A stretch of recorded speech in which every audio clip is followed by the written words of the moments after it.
الحمد لله نغفر ونؤمن به ونتوكل عليه ونعوذ بالله من شرور أنفسنا ومن سيئات أعمالنا من يهده الله فلا مضل له ومن يضلله فلا هادي له ونشهد أن لا إله إلا الله وحده لا شريك له ونشهد أن سيدنا وحبيبنا ومولانا محمدا عبده ورسوله أما بعد فأعوذ بالله من الشيطان الرجيم بسم الله الرحمن الرحيم محمد رسول الله والذين معه أشداء على الكفار رحماء بينهم صدق الله العظيم قال النبي صلى الله تعالى عليه وسلم نعم الجار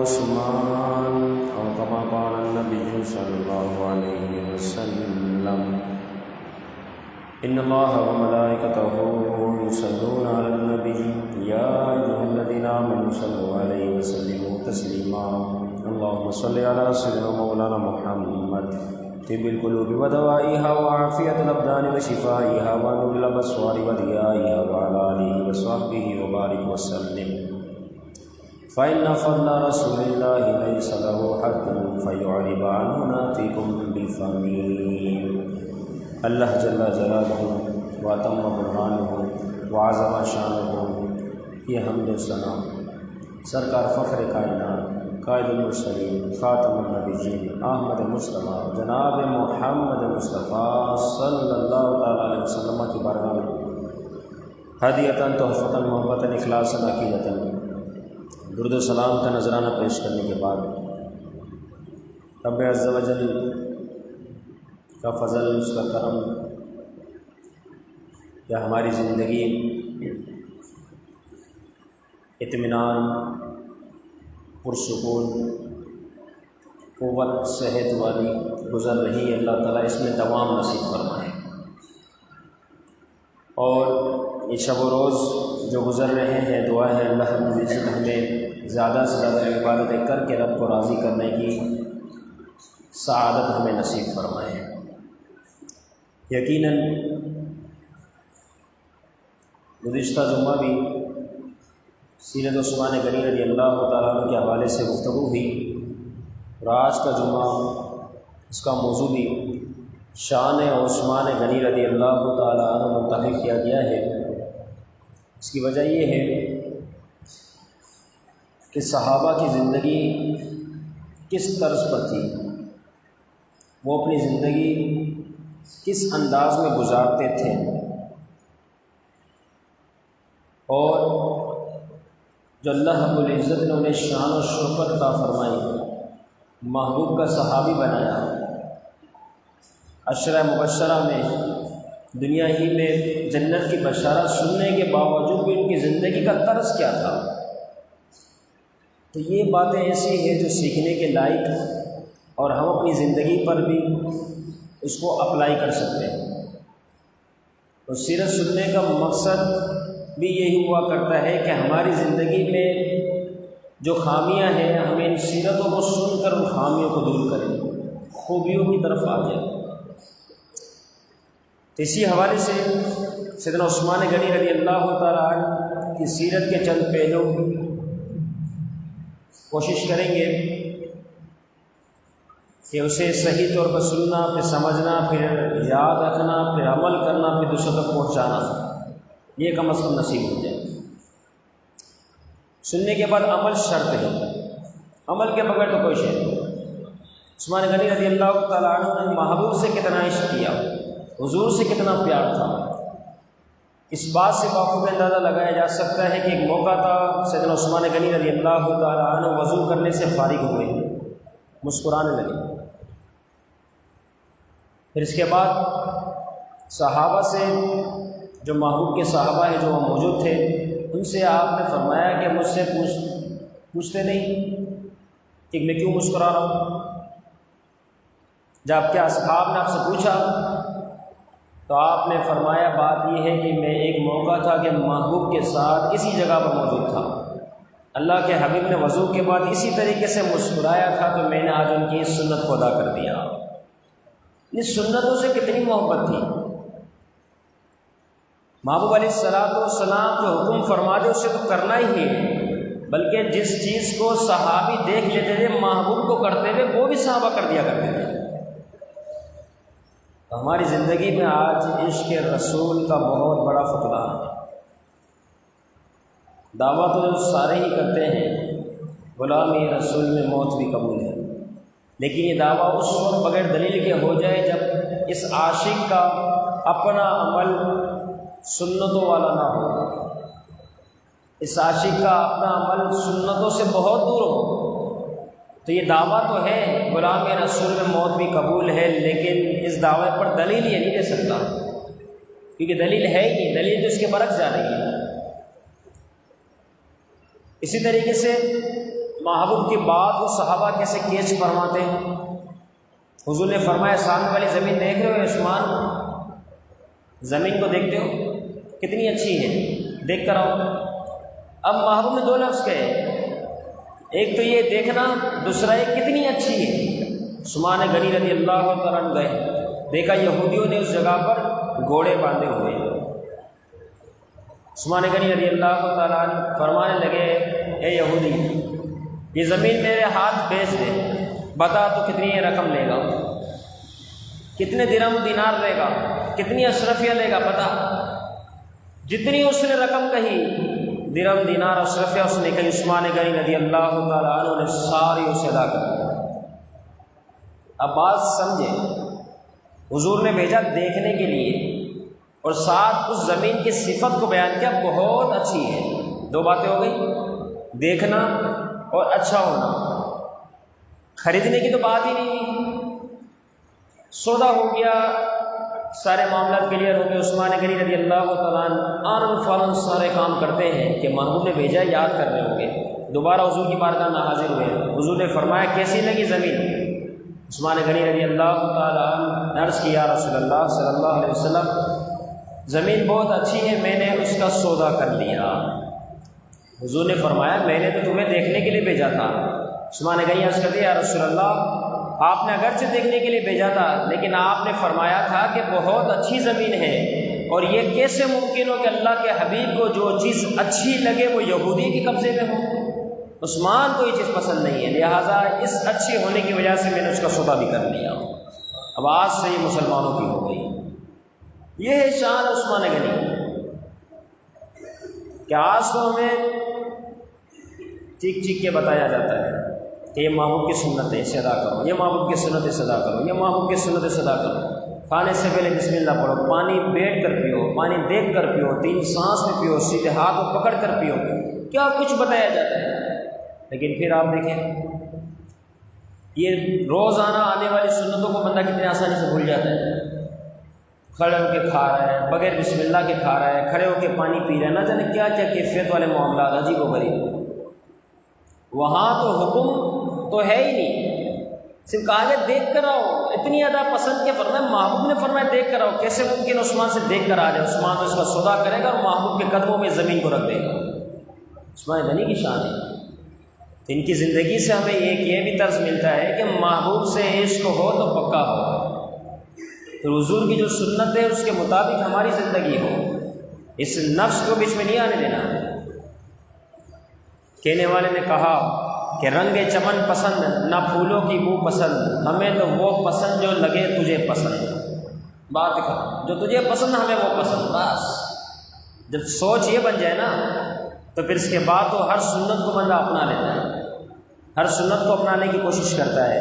خوف خدا کتنا تو عثمان غنی رضی اللہ عنہ۔ آج ہمارا جانا ہے قبرستانوں کی طرف، ایک تو عثمان غنی جاتے تھے، وہاں جاتے قبر کو دیکھتے زاروں قطار ہوتے، زاروں قطار۔ یہ کون عثمان غنی ہے جن کے بارے میں محبوب نے فرمایا کہ 70,000 ایسے افراد جن پر جہنم واجب ہو چکی ہوگی گناہوں کی وجہ سے، عثمان غنی تشریف لائیں گے، اللہ تعالیٰ ان کی شفاعت کے ذریعے ان 70,000 جہنمیوں کو جنت میں داخل فرمائے گا۔ یہ وہ عثمان غنی ہے، قبر دیکھتے زاروں قطار روتے، زاروں قطار۔ یہاں تو لکھنے والوں نے لکھا، دیکھنے والوں نے دیکھا کہ ان کی داڑھی آنسوؤں سے داڑھی آنسو سے تر ہو جائے، اتنا روتے اتنا. یہ خوف خدا تھا. آج ہمارا خوف اذان سن کے مسجد میں نہیں آتے، جماعت سے دور ہے، ذرا کام پڑ گیا گھر میں پڑھ لیں گے نماز. یہ کیا ہے؟ بے خوف ہونے کی تو دلیل ہے. جماعت سے نماز پڑھنا واجب تھا، ہم نے چھوڑ دیا، ہم نے سوچا کوئی مسئلہ ہی نہیں، گھر میں پڑھ لیں گے، رب قبول فرما لے گا. اپنے زندگی کے سارے کام جو ہر حال میں ضائع ہونے والے ہیں اس پہ کتنی تحقیق ہوتی ہے، کتنی تسلی ہوتی ہے، کتنا سکون والا معاملہ ہوتا ہے. لیکن نماز و عبادت رب عز و جل کے لیے خاص ہے، نہ سیکھنا سکھانا کچھ بھی نہیں، بس ہو جائے گی قبول، اللہ قبول کر لے. اتنا معاملہ ہم نے ہلکا کر لیا، اس طریقے سے معاملات ہو گئے. اس طرح عثمان غنی بہت بڑے تاجر بھی تھے، بہت بڑے تاجر حضرات، بالخصوص دکانداری کرنے والے، یہ جو لگاتے ہیں نا چسپا کرتے ہیں بورڈ کہ خریدا ہوا مال واپسی نہیں، یہ جرم ہے بہت بڑا. سنت کیا ہے کہ جو مال آپ نے لیا ہے کسٹمر کو آپ نے دیا، اب اگر واپس کرنا چاہتا ہے سنت یہ ہے کہ اسے لے لیا جائے. واپس کرنے جب ہی آیا جب اس کا نقصان ہو رہا ہے، آپ مسلمان کو نقصان دیتے ہو. فرمایا یہ کام مناسب نہیں. اب سنیں عثمان غنی رضی اللہ تعالیٰ کیا کرتے تھے. ایک زمین کا سودا ہوا، کچھ رقم ادا کر دی. اب عثمان غنی رضی اللہ تعالیٰ بار بار فریاد کر رہے ہیں کہ بھائی میری زمین میرے حوالے کرو، باقی رقم لو اپنی. وہ بندہ جواب نہیں دے رہا. کچھ وقت کے بعد اس بندے کی طرف پہنچتے ہیں اور اس سے آپ یہ فرماتے ہیں کیا معاملہ ہے تیرا، اپنی رقم لے، زمین میرے حوالے کر. اور تو کیا سوچتا ہے اس بارے میں، کیوں دور بھاگتا ہے؟ وہ شخص کہتا ہے حضور مسئلہ یہ ہے کہ میں نے آپ سے سودا کیا، میرے جو لوگ ہیں میرے چاہنے والے، مجھے مشورہ دینے والے، وہ کہتے ہیں تو نے گھاٹے کا سودا کیا، نقصان کا سودا کیا، کم داموں تو نے یہ زمین عثمان غنی کو بیچ دی ہے، تو مجھے اس میں شرمندگی ہے. عثمان غنی رضی اللہ تعالیٰ عنہ فرماتے اچھا ایسا معاملہ ہے تو وضاحت کر دیتا. اب یہ کام کر، یہ زمین تیری جو تیرے پاس ہی ہے تو سنبھال، میں نے جو تجھے ایڈوانس رقم دی تو مجھے واپس کر دے. ہمارا سودا مکمل ہوا. اور آج کل کیا ہوتا ہے کہ ڈبل دینی ہوگی. یہ ڈبل کا تو اسلام میں تصور ہی نہیں، یہ ڈبل ناجائز حرام ہے. ٹوکن دینے کے بعد ٹوکن جب ریٹرن کیا جاتا ہے تو کہا جاتا ہے ڈبل دینے پڑے گا. کتنا بڑا جرم ہے. ڈبل کس چیز کا ہے؟ یہ پیسہ کس کے عوض لیا جا رہا ہے؟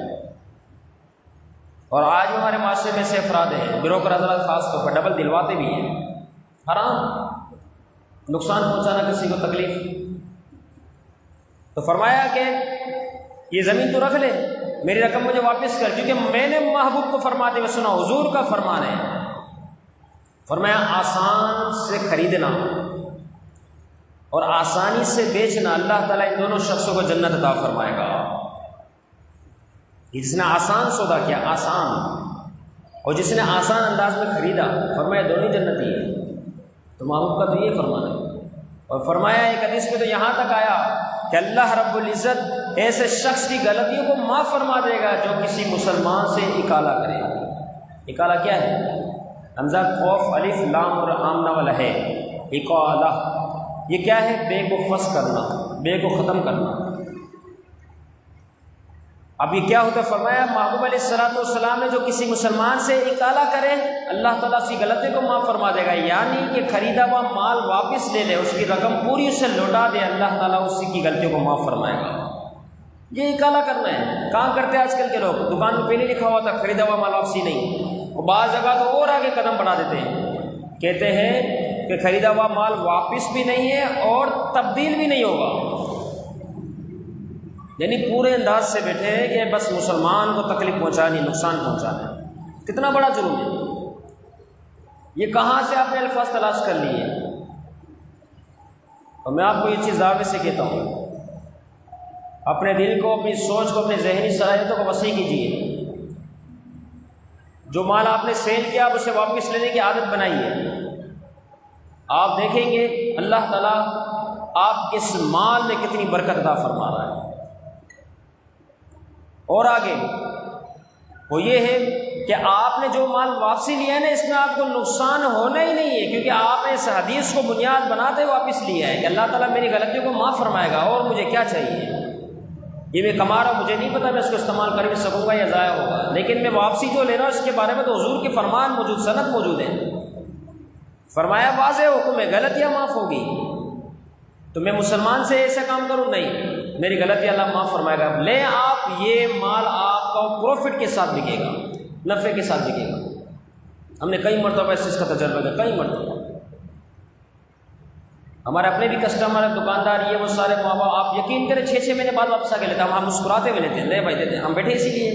وہ حیران ہوتے ہیں یہ کیا بات کر دی؟ میں نے کہا آپ کو یہی تو نہیں پتا، آپ کو چیز کا اندازہ ہی نہیں ہے، آپ کا نقصان ہو رہا تھا، کہا ہاں تب تو واپس لے کر آؤ۔ میں نے کہا ٹھیک ہے میرا فائدہ ہوگا، اور رب کا کرم نے فضل الحمدللہ ثم الحمدللہ اس مال نے کبھی نقصان دیا ہی نہیں، ہمیشہ وہ مال ہمیں پروفٹ دے کے گیا، فائدہ دے کے گیا۔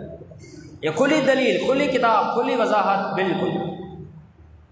دکان کے اوپر اگر ایسے بورڈ آویزہ ہیں اس کو فوراً ہٹایا جائے، یہ مناسب عمل نہیں۔ یا آپ نے برکت کو روکا ہوا ہے، یہ برکت کا سلسلہ منقطع کیا ہوا ہے۔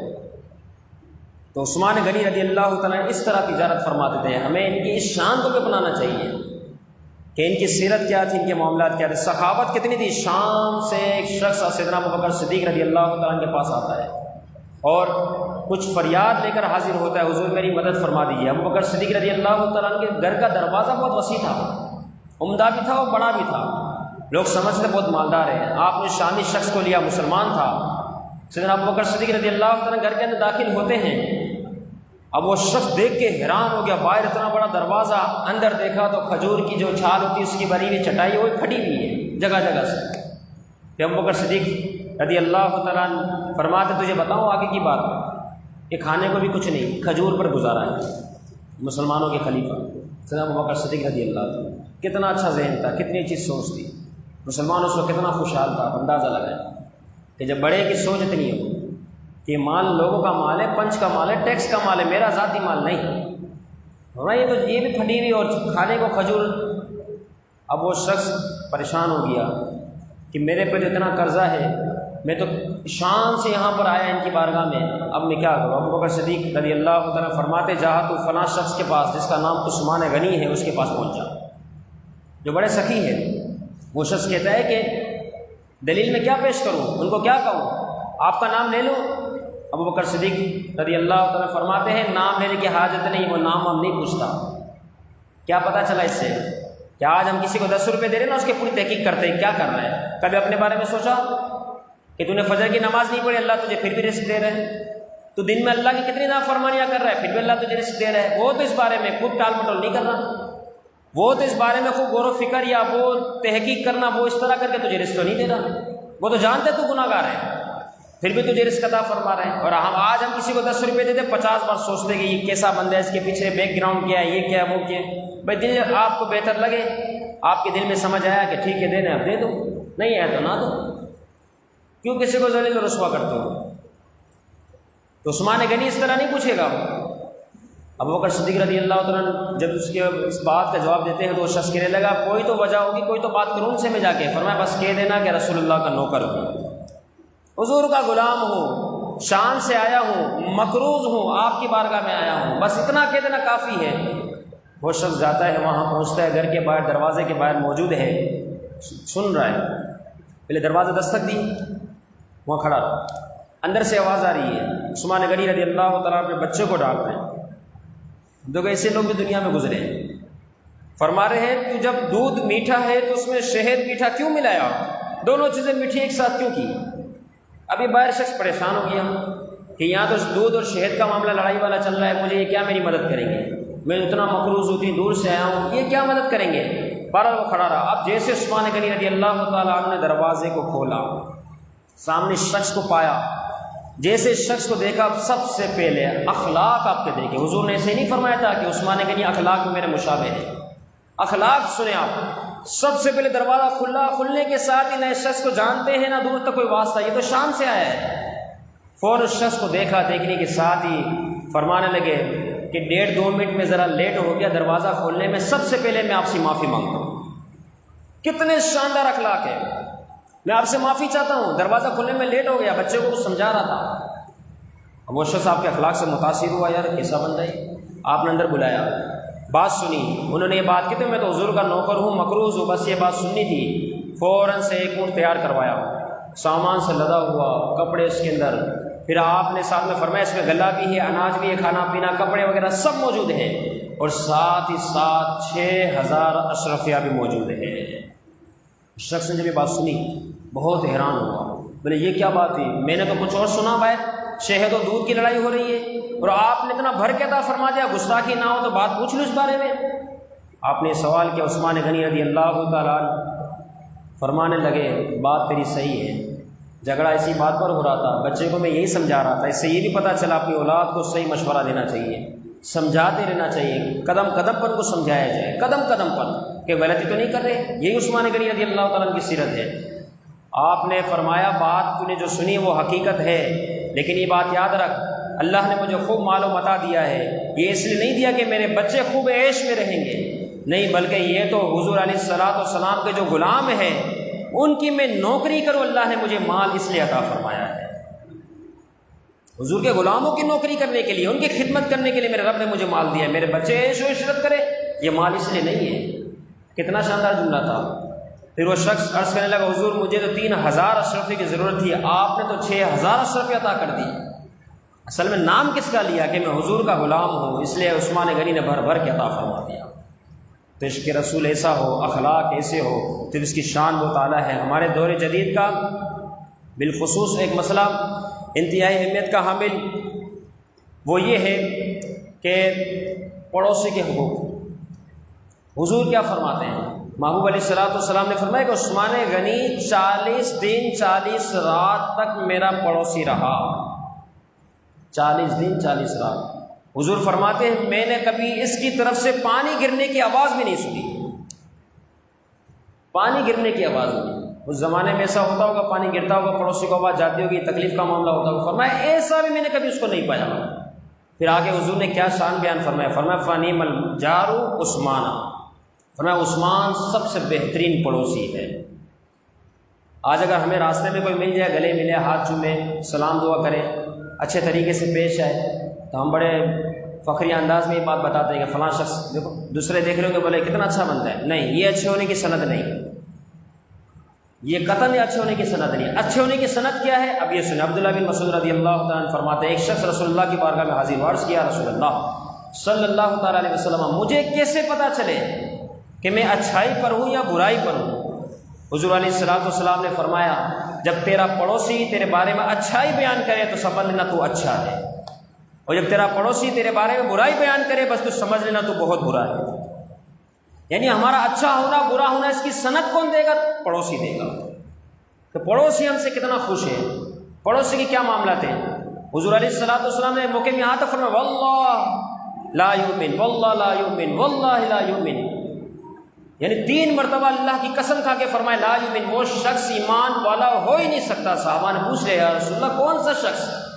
حضور نے فرمایا الذی جارہ، وہ شخص کہ جس کا پڑوسی اس کے شر سے بوائقہ ہو، فرمایا جس کا پڑوسی اس کے شر سے، الذی لا یأمن جارہ بوائقہ، کہ جس کا پڑوسی اس کے شر سے محفوظ نہ ہو، فرمایا وہ شخص ایمان والا ہو ہی نہیں سکتا۔ کتنا سخت حکم، وہ ایمان والا نہیں ہو سکتا جس کے شر سے اس کا پڑوسی محفوظ نہیں۔ اسی طرح ایک عورت، حضور علیہ الصلوۃ والسلام کی بارگاہ میں ایک عورت کا تذکرہ ہوا اور بتایا گیا کہ یہ عورت ایسی ہے کہ دن میں روزہ، رات میں نفلی عبادات، نفلی صدقہ سب کچھ کرتی ہے، لیکن اس کی زبان بہت تیز ہے جس کی وجہ سے پڑوسی سے لڑتی ہے۔ محبوب علیہ الصلوۃ والسلام نے فرمایا لا خیر فیہا، اس میں کوئی بھلائی نہیں۔ آگے کیا فرمایا؟ ہی من اہل النار، فرمایا یہ عورت جہنمی ہے۔ پھر ایک اور عورت کے بارے میں پوچھا گیا کہ وہ عورت ایسی ہے کہ صدقات کم کرتی ہے، عبادتیں کم کرتی ہے، فرائض کو ادا کرتی ہے، لیکن کسی کو اپنی زبان کی وجہ سے پڑوسیوں کو ایذا نہیں دیتی۔ محبوب نے فرمایا ہی من اہل الجنہ، فرمایا یہ جنتی عورت ہے۔ نتیجہ کیا نکلا کہ پڑوسی کو اگر تنگ کر رہے ہو اور اتنی ساری عبادتیں بھی کر رہے ہو، یہ ساری عبادتیں منہ پہ مار دی جائے گی، یا من اہل النار۔ آج گھر میں شادی بیاہ کے پروگرام ہے، گانے باجے تیزی سے بجائے، ویسے یہ حرام کام تیزی سے بجائے جا رہے، احساس ہی نہیں کہ پڑوسی کو تکلیف ہو رہی ہے۔ یاد رکھنا یہ عمل اللہ کو ناراض کرنے والا اور جہنم میں لے جانے والا ہے۔ اسی طریقے سے اپنا کچرا پڑوسی گھر کے باہر ڈال دیا، الیاذ باللہ، اسی طریقے سے گھر میں اتنی تیز آواز سے گفتگو کی کہ پڑوسی کو تکلیف ہو رہی ہے، کوئی احساس ہی نہیں۔ پڑوسی کتنے حقوق ہے، یہاں تک فرما دیا وہ ایمان والا ہی نہیں ہو سکتا جو پڑوسی کو اجازت دے رہا ہے، تکلیف دے رہا ہے۔ آج ہمارے معاشرے میں بہت ساری شکایت ایسی ہے پڑوسی کے حوالے، بہت ساری، ان گنت جس کو کہا جائے، اور کرنے والے بھی کرتے ہیں، کہنے والے کہتے ہیں یہ بھی مجھے تنگ کرتا ہے، لہذا میں نے بھی کہا اور اللہ کے بندے اسے اس کے اپنی قبر میں جانا ہے، تجھے اپنی قبر میں جانا ہے، اس کو اپنا حساب دینا ہے، تجھے اپنا حساب دینا ہے، تو کیوں اپنی قبر بھاری کر رہا ہے؟ وہ اگر غلط کر بھی رہے نا اللہ پر چھوڑ، اے اللہ تو فیصلہ فرما، وانت احکم الحاکمین، سب سے بہترین فیصلہ وہی فرماتا ہے۔ لیکن تو بھی اس جیسا ہو گیا، دوسرے لوگ اور تکلیف میں آ گئے، گھر کے اندر کام کاج کرنا، نہ وقت دیکھا نہ بیماری دیکھی، شروع ہو گیا چھینیاں توڑ لی، بھائی میں اپنی دیوار میں سوراخ کر رہا ہوں، اللہ کے بندے ہے تیری دیوار لیکن ساتھ میں بھی تو کوئی رہتا ہے، اس کا کون سوچے گا؟ شادی بیاہ ہوئے بڑے بڑے ٹیٹ لگا لیے، اس کے بعد جو گانے بجانے شروع کر دیے، کتنا سخت حکم، اب اندازہ تو لگا کتنا محلہ آپ کی وجہ سے پریشان ہو رہا ہے، لوگوں کو کتنی زیادہ تکلیف پہنچ رہی ہے، کبھی سوچا ہی نہیں اس بارے میں۔ بس اس حدیث کو یاد کر لے، حضور نے 3 بار قسم ارشاد فرمائی، 3 بار، کہ خدا کی قسم وہ شخص ایمان والا ہو ہی نہیں سکتا جس کے شر سے اس کے پڑوسی محفوظ نہ ہو۔ سوچے اپنے بارے میں، غور و فکر کریں، یہ دنیا کی رنگینیاں یہیں رہنے والی شے ہے، ختم ہو جائے گی۔ بس یہ بات یاد رکھے عثمان غنی رضی اللہ تعالیٰ عنہ کتنے بہترین پڑوسی تھے جس کی حضور نے خود تعریف فرما دی۔ اللہ تعالیٰ ہمیں ایسا پڑوسی بننا نصیب فرمائے، لوگوں کے حقوق ادا کرنے کی توفیق عطا فرمائے، عثمان غنی کی سیرت پر عمل کرنے کی توفیق عطا فرمائے۔ وما علینا